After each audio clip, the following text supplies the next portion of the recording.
Hello, my name is Emmanuel Morales.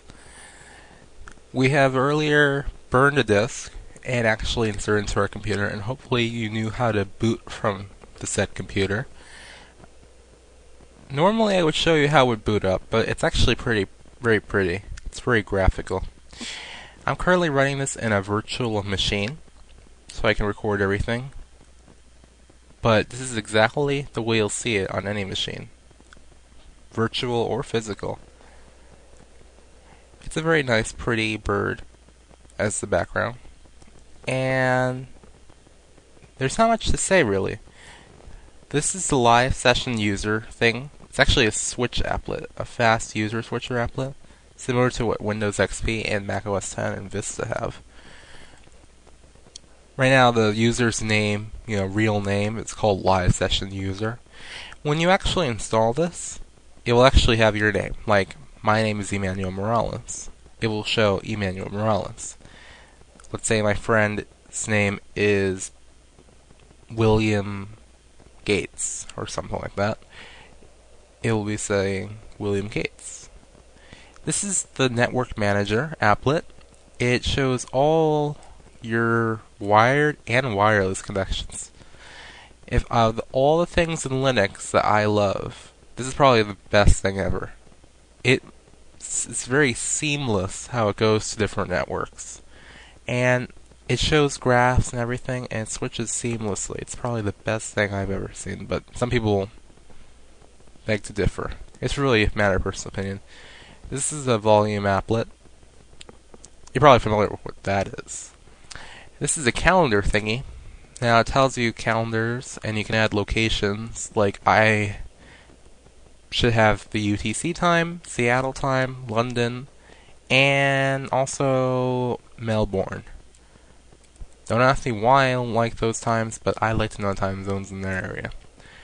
Applications, places, and system. Now, really it's your exploring, but system's similar to a control panel. Preferences, your personal settings, administrations for global administrative settings, like installing new software that will affect everyone, etc. Now this is your places place. It's like similar to if you have a start menu in Windows XP or Vista, you see your My Documents, My Computer. Same effect, except it has its own dedicated menu.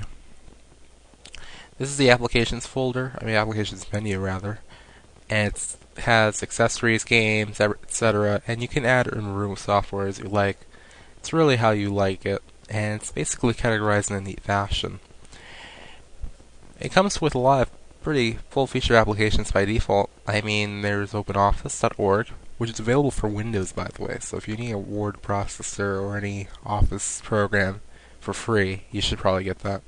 And the new version, 3.0, will come with Mac OS X support. So, native support. So you should probably check that out no matter what software operating system you run on. There's the GIMP. I wouldn't say a Photoshop clone. It's similar to Photoshop. It's like one of those programs in the caliber of Photoshop. There's lots of games. Nothing of particular interest to me. Calculator, basic stuff, Tomboy, notes, like sticky notes. This is similar to Nero or Info Recorder, movie player, rhythm box, audio CD, sound recorder, add remove. Not a whole lot to say here. We have examples. It's an examples folder that they put on your desktop. And you can see this is the file browser. And you see it's very pretty. It's all orangey. And let's see. See? Very interesting things up here. There's the Evolution mail client and the help thing. Evolution's slightly similar to Outlook. I wouldn't say it's exactly like Outlook. And, well, there's not a whole lot. You can add and remove lots of software. If you like Thunderbird, which is something I like personally, you could use Thunderbird. If you like other programs like Opera, you can add those. Epiphany, you can add that. There's a shutdown applet up here. I just started Firefox. It's going to take some time to load. Since it's still from a live CD, it's all running in RAM, not changing the computer at all. And you can see, it has loaded the computer software, which is Firefox. This is Firefox 3 Beta 5. Right now there's the release candidate. It should be out ready soon. So the newest updates to Ubuntu should have the release candidate anyway.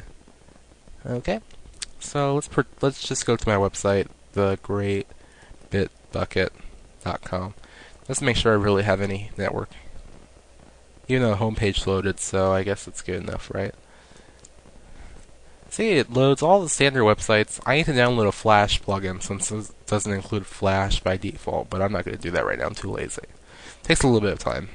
Just download a little Flash player.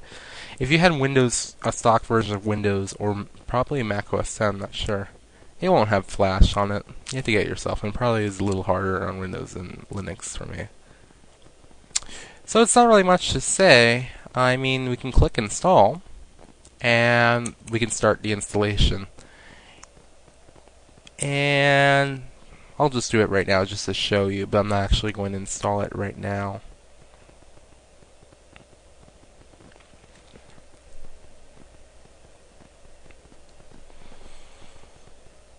And it's going to take some time to load.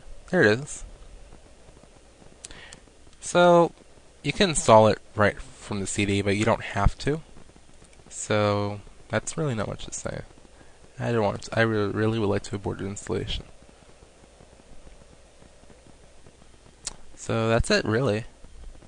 Try out Ubuntu and have fun. So, okay. Have a